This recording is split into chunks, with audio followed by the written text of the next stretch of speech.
ہم جانتے تھے کہ ہمارا جادو تمہیں ایک بار پھر ہمارے پاس لے آئے گا، کاہن اس لڑکی سے کہہ رہا تھا۔ آؤ، دروازے پر کھڑی کیا کر رہی ہو؟ لڑکی آہستہ آہستہ آگے بڑھی اور کاہن کے قریب جا رکی۔ جادو نہیں، انتقام کہو، لڑکی نے اپنی دھیمی آواز میں کہا۔ اس میں قہر اور غضب چھپا ہوا تھا۔ مجھے انتقام کا جادو یہاں تک لے آیا ہے۔ کیا کہہ رہی ہو لڑکی؟ کاہن نے حیرت زدہ مسکراہٹ سے کہا۔ تم مالک بن عوف سے انتقام لینا چاہتی ہو؟ وہ جا چکا ہے، وہ مجھے قتل کرنے آیا تھا۔ کیا کوئی انسان اتنی جرت کر سکتا ہے کہ لات کے کاہن کو قتل کر دے؟ ہاں، لڑکی نے کہا، ایک انسان ہے جو لات کے کاہن کو قتل کر سکتا ہے۔ وہ لات کا پجاری نہیں، وہ میں ہوں، خدائے یہودا کی پجارن۔ لڑکی نے پلک جھپکتے کپڑوں کے اندر سے خنجر نکالا اور کاہن کے دل میں اتار دیا۔ اس کے ساتھ ہی لڑکی نے کاہن کے منہ پر ہاتھ رکھ دیا کہ اس کی اونچی آواز نہ نکل سکے۔ لڑکی نے خنجر نکالا اور کاہن کی شہ رگ کاٹ دی۔ وہ بڑے اطمینان سے کاہن کے کمرے سے نکل آئی اور اس راستے، جس راستے سے وہ آئی تھی، عبادت گاہ کے احاطے سے نکل گئی۔ مالک بن عوف اپنے خوابگاہ میں سر جھکائے بیٹھا تھا۔ اس کی چہیتی بیوی اس کے پاس بیٹھی تھی۔ غلام نے اطلاع دی کہ ایک اجنبی جوان عورت آئی ہے جس کے کپڑے خون سے لال ہے اور اس کے ہاتھ میں خون آلود خنجر ہے۔ مالک بن عوف، جو نیم مردہ نظر آ رہا تھا، اچھل پڑا اور بولا کہ اسے اندر لے آؤ۔ اس کی اور اس کی بیوی کی نظریں دروازے پر جم گئی۔ وہ جوان عورت دروازے میں آن کھڑی ہوئی اور بولی، جو کام تم نہیں کر سکتے تھے وہ میں کرائی ہوں۔ میں نے کاہن کو قتل کر دیا ہے۔ مالک بن عوف پر سناٹا طاری ہو گیا۔ اس کے چہرے پر خوف کی پرچھائیاں نظر آنے لگی۔ اس نے لپک کر تلوار اٹھائی اور نیام پرے پھینک کر لڑکی کی طرف بڑھا۔ اس کی بیوی راستے میں آ گئی۔ اس لڑکی نے جو کچھ کیا ہے ٹھیک کیا ہے، بیوی نے اسے کہا۔ تمہیں جھوٹے سہارے اور جھوٹے اشارے دینے والا مر گیا ہے، اچھا ہوا ہے۔ تم نہیں جانتی ہم پر کیا قہر نازل ہونے والا ہے، مالک بن عوف نے کہا۔ تم پر کوئی قہر نازل نہیں ہوگا، یہودی لڑکی نے کہا۔ کیا کاہن نے تمہیں کہا نہیں تھا کہ کاہن کو کوئی قتل نہیں کر سکتا، اور کاہن کی جب عمر پوری ہو جاتی ہے تو وہ دیوتا لات کے وجود میں تحلیل ہو جاتا ہے۔ اگر تم میں جرت ہے تو لات کے مجاوروں سے کہو کہ اپنے کاہن کی لاش لات کے وجود میں تحلیل کر دیں۔ اس کی لاش کو باہر رکھ دو، پھر دیکھو گدھ اور کتے کس طرح کھاتے ہیں۔ مالک بن عوف کے بیوی نے مالک کے ہاتھ سے تلوار لے لی اور پلنگ پر پھینک دی۔ ہوش میں آ عوف کے بیٹے، بیوی نے اسے کہا۔ اپنی قسمت اس شخص کے ہاتھ میں نہ دے جو ایک لڑکی کے خنجر سے قتل ہو گیا ہے۔ اس نے غلام کو بلایا اور اسے کہا کہ یہ لڑکی ہماری مہمان ہے، اس کے غسل اور آرام کا انتظام کرو۔ مالک بن عوف کے چہرے سے خوف کا تاثر ڈھلنے لگا۔ بیوی نے اس کے خیالوں میں انقلاب برپا کر دیا۔ صبح طلوع ہو رہی تھی جب شکست اور غم کے مارے ہوئے مالک بن عوف کو دو اطلاعیں ملی۔ ایک یہ کہ رات کو کاہن قتل ہو گیا ہے، اور مجاور یہ کہہ رہے ہیں کہ رات مالک بن عوف کے سوا کاہن کے کمرے میں اور کوئی نہیں گیا تھا، اور نہ رات کے وقت کسی کو وہاں تک جانے کی جرت ہو سکتی ہے۔ مجاوروں نے یہ مشہور کر دیا تھا کہ کاہن کو مالک بن عوف نے خود قتل کیا ہے یا قتل کروایا ہے۔ مالک بن عوف کو دوسری خبر یہ ملی کہ مسلمان جو طائف کی طرف بڑھتے چلے آ رہے تھے معلوم نہیں کدھر چلے گئے ہیں۔ یہ خبر ایسی تھی جس نے مالک بن عوف کے حوصلے میں کچھ جان پیدا کر دی۔ اس نے تیز رفتار گھوڑے پر 2-3 قاصد اس راستے کی طرف دوڑائے جو حنین سے طائف کی طرف آتا تھا۔ اس کے بعد وہ عبادت گاہ کی طرف چلا گیا۔ اس نے لوگوں کو بڑی مشکل سے یقین دلایا کہ وہ مقدس کاہن کو قتل کرنے کی جرت نہیں کر سکتا۔ لوگ پوچھتے تھے کہ پھر قاتل کون ہے؟ مالک بن عوف نے کہا کہ وہ قاتل کا سراغ جلد ہی لگا لے گا۔ وہ یہودی لڑکی کو سامنے نہیں لانا چاہتا تھا۔ اس نے لوگوں کی توجہ ادھر سے ہٹا کر مسلمانوں کی طرف کر دی جو طائف کو محاصرے میں لینے کے لیے بڑھتے آ رہے تھے۔ وہ عبادت گاہ کے اندر چلا گیا۔ اس نے مجاوروں کے ساتھ کسی طرح معاملہ طے کر لیا۔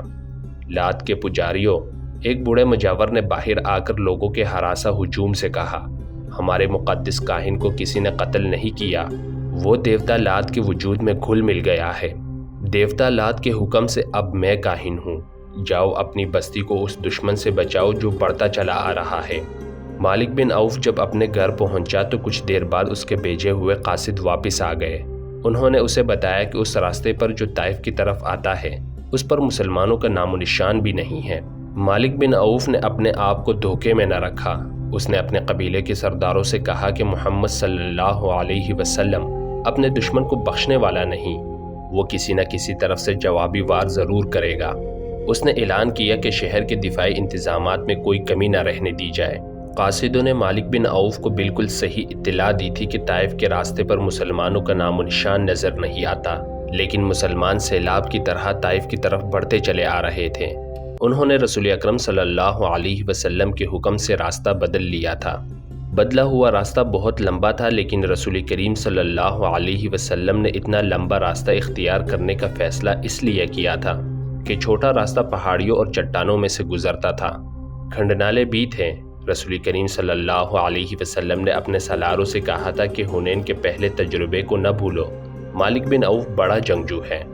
آپ صلی اللہ علیہ وسلم نے فرمایا کہ طائف تک کا تمام علاقہ گھات کے لیے موزوں ہے۔ مالک بن عوف ایسے ہی گھات لگا سکتا ہے جیسی گھات میں اس نے خالد رضی اللہ عنہ بن ولید کو تیروں سے چھلنی کر دیا تھا۔ رسول اکرم صلی اللہ علیہ وسلم نے جو راستہ طائف تک پہنچنے کے لیے اختیار کیا تھا وہ وادی الملیح سے گزرتا اور وادی القرن میں داخل ہو جاتا تھا۔ آپ صلی اللہ علیہ وسلم اپنے لشکر کو وادی القرن میں سے گزارنے کی بجائے طائف کے شمال مغرب میں 7 میل دور نکل گئے اور نخیب اور سویرہ کے علاقے میں داخل ہو گئے۔ یہ علاقہ نشیب و فراز کا تھا، اس میں پہاڑیاں اور چٹانیں نہ ہونے کے برابر تھیں۔ مجاہدین کا یہ لشکر 5 فروری 630 عیسوی بمطابق 15 شوال 8 ہجری کے روز طائف کے گرد و نواح میں اس سمت سے پہنچا جو طائف والوں کے وہم و گمان میں بھی نہیں تھی۔ مجاہدین اسلام کا کوچ بڑا ہی تیز تھا۔ ہراول میں بنو سلیم تھے جن کے کمانڈر خالد رضی اللہ عنہ بن ولید تھے۔ توقعات کے عین مطابق طائف تک دشمن کہیں بھی نظر نہ آیا۔ اس کی وجہ یہ تھی، جیسا کہ مورخین نے لکھا ہے، کہ مالک بن عوف اب کھلے میدان میں لڑنے کا خطرہ مول نہیں لے سکتا تھا۔ حنین کے معرکے میں زیادہ تر نقصان بنو حوازن کا ہوا تھا۔ قبیلہ ثقیف لڑا تھا، لیکن جو ٹکر بنو حوازن نے لی تھی وہ بنو ثقیف کو لینے کا موقع نہیں ملا تھا۔ پھر بھی ثقیف پسپا ہو آئے تھے۔ رسول کریم صلی اللہ علیہ وسلم اس خطرے سے بے خبر نہیں تھے کہ اہل ثقیف تازہ دم ہے اور وہ اپنے شہر کے دفاع میں لمبے عرصے تک لڑیں گے۔ معلوم نہیں یہ کس کی غلطی تھی کہ مسلمان شہر کی دیوار کے خطرناک حد تک قریب جا رکے، وہاں وہ پڑاؤ کرنا چاہتے تھے۔ اچانک اہل ثقیف دیواروں پر نمودار ہوئے اور انہوں نے مسلمانوں پر تیروں کا مینا برسا دیا۔ بہت سے مسلمان زخمی اور بہت سے شہید ہو گئے۔ مسلمان پیچھے ہٹائے۔ رسول کریم صلی اللہ علیہ وسلم نے ابو بکر صدیق رضی اللہ عنہ کو محاصرے کا کمانڈر مقرر کیا۔ حضرت ابو بکر صدیق رضی اللہ عنہ نے بڑی تیزی سے شہر کا محاصرہ مکمل کر لیا۔ انہوں نے ان راستوں پر زیادہ نفری کے دستے رکھے جن راستوں سے دشمن کا فرار ممکن تھا۔ شہر کا دفاع بڑا مضبوط تھا۔ قبیلہ ثقیف پوری طرح تیار تھا۔ مسلمان تیر اندازی کے سوا اور کوئی کارروائی نہیں کر سکتے تھے۔ مجاہدین نے یہاں تک بے خوفی کے مظاہرے کیے کہ شہر کی دیوار کے قریب جا کر اہل ثقیف کے ان تیر اندازوں پر تیر پھینکے جو دیواروں پر تھے۔ چونکہ وہ دیوار پر تھے اور انہیں اونٹ بھی میسر تھی، اس لیے ان کے تیر مسلمانوں کا زیادہ نقصان کرتے تھے۔ مسلمان تیر اندازوں کے جیش آگے بڑھتے اور پیچھے ہٹاتے تھے۔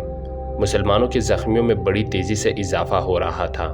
محاصرے کے کمانڈر ابو بکر صدیق رضی اللہ عنہ کے اپنے بیٹے عبداللہ رضی اللہ عنہ بنو ثقیف کے تیروں سے شہید ہو گئے۔ 5 دن اسی طرح گزر گئے۔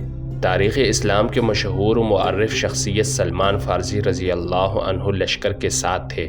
جنگ خندق میں مدینہ کی دفاع کے لیے جو خندق کھودی گئی تھی وہ سلمان فارسی رضی اللہ عنہ کی جنگی دانش کا کمال تھا۔ اس سے پہلے عرب خندق کے طریقہ دفاع سے ناواقف تھے۔ اب سلمان فارسی رضی اللہ عنہ نے دیکھا کہ محاصرہ کامیاب نہیں ہو رہا تو انہوں نے شہروں پر پتھر پھینکنے کے لیے ایک منجنیق تیار کروائی، لیکن یہ کامیاب نہ ہو سکی۔ سلمان فارسی رضی اللہ عنہ نے ایک دبابہ تیار کروائی۔ یہ لکڑی یا چمڑے کی بہت بڑی ڈال ہوتی تھی جسے چند آدمی پکڑ کر آگے آگے چلتے تھے۔ خود اس کی اونٹ میں رہتے تھے اور اس کی اونٹ میں بہت سے آدمی قلعے کے اندر چلے جاتے تھے۔ سلمان فارسی رضی اللہ عنہ نے جو دبابہ تیار کروائی وہ گائے کی کھال کی بنی ہوئی تھی۔ ایک جیش اس دبابہ کی اونٹ میں شہر کے بڑے دروازے تک پہنچا۔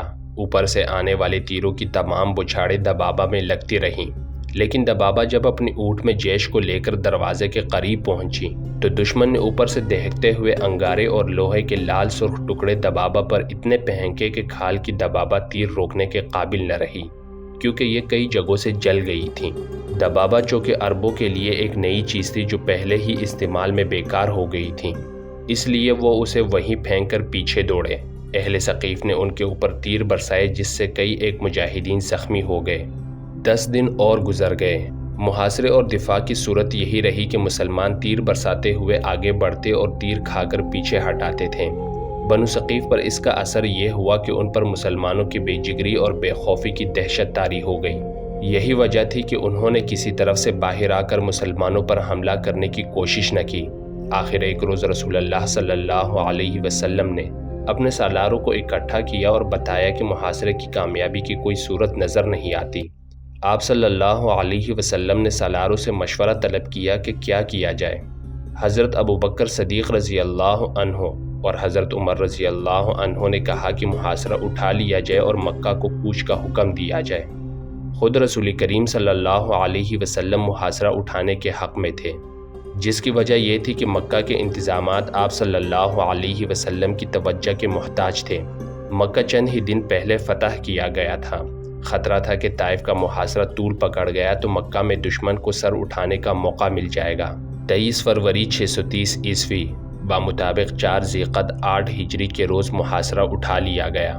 محاصرہ اٹھانے کا اثر اہل ثقیف پر کچھ اور ہونا چاہیے تھا، لیکن ان پر اس قسم کا خوف طاری ہو گیا کہ مسلمان جو اب جا رہے ہیں معلوم نہیں کہ کس وقت لوٹ آئیں اور شہر پر یلغار کر کے شہر کی اینٹ سے اینٹ بجا دیں۔ خود مالک بن عوف کی سوچ میں انقلاب آ چکا تھا۔ کاہن کی جھوٹی پیشگوئی اور مارکہ حنین میں مسلمانوں کی ضربکاری نے اسے اپنے عقیدوں پر نظر ثانی کے لیے مجبور کر دیا تھا۔ مسلمان 26 فروری کے روز جورانہ کے مقام پر پہنچے جہاں رسول کریم صلی اللہ علیہ وسلم نے مالی غنیمت اکٹھا کرنے کا حکم دیا تھا۔ اس مالی غنیمت میں 6000 عورتیں اور بچے تھے اور 1000 اونٹ اور بکریاں بھی تھیں۔ فوجی ساز و سامان کا انبار تھا۔ رسول کریم صلی اللہ علیہ وسلم نے دشمن کی عورتوں، بچوں اور جانوروں کو اپنے لشکر میں تقسیم کر دیا۔ مجاہدین کا لشکر جورانہ سے ابھی چلا نہ تھا کہ قبیلہ حوازن کے چند ایک سردار رسول کریم صلی اللہ علیہ وسلم کے حضور پہنچے اور یہ اعلان کیا کہ حوازن کے تمام تر قبیلے نے اسلام قبول کر لیا ہے۔ اس کے ساتھ ہی ان سرداروں نے رسول کریم صلی اللہ علیہ وسلم سے درخواست کی کہ ان کا مال غنیمت انہیں واپس کر دیا جائے۔ رسول کریم صلی اللہ علیہ وسلم نے ان سے پوچھا کہ انہیں مال غنیمت میں سے کون سی چیز سب سے زیادہ عزیز ہے، اہل و عیال یا اموال؟ سرداروں نے کہا کہ ان کی عورتیں اور بچے انہیں واپس کر دیے جائیں اور باقی مال غنیمت مسلمان اپنے پاس رکھ لیں۔ رسول کریم صلی اللہ علیہ وسلم نے مجاہدین کے لشکر سے کہا کہ بنو حوازن کو ان کی عورتیں اور بچے واپس کر دیے جائیں۔ تمام لشکر نے عورتیں اور بچے واپس کر دیے۔ بنو حوازن کو توقع نہیں تھی کہ رسول کریم صلی اللہ علیہ وسلم اس قدر فیاضی کا مظاہرہ کریں گے یا مجاہدین کا لشکر اپنے حصے میں آیا ہوا مال غنیمت واپس کر دیں گے۔ مسلمانوں کی اس فیاضی کا اثر یہ ہوا کہ قبیلہ حوازن نے اسلام کو دل و جان سے قبول کر لیا۔ حوازن کے سردار اپنے اہل و عیال کو اپنے ساتھ لے کر چلے گئے۔ مسلمانوں کے فیاضی کے اثرات طائف تک پہنچ گئے۔ مسلمان ابھی جورانہ میں ہی تھے کہ ایک روز مالک بن عوف مسلمانوں کی خیمہ گاہ میں آیا اور رسول کریم صلی اللہ علیہ وسلم کے حضور پہنچ کر اسلام قبول کر لیا۔ دیوتا لات کی خدائی ہمیشہ کے لیے ختم ہو گئی۔ مسلمان ایک عظیم جنگی طاقت بن گئے تھے، لیکن اسلام کا فروغ اس جنگی طاقت کی وجہ سے نہ تھا، بلکہ اسلام میں ایسی کشش تھی کہ جو کوئی بھی اللہ کا یہ پیغام سنتا وہ اسلام قبول کر لیتا تھا۔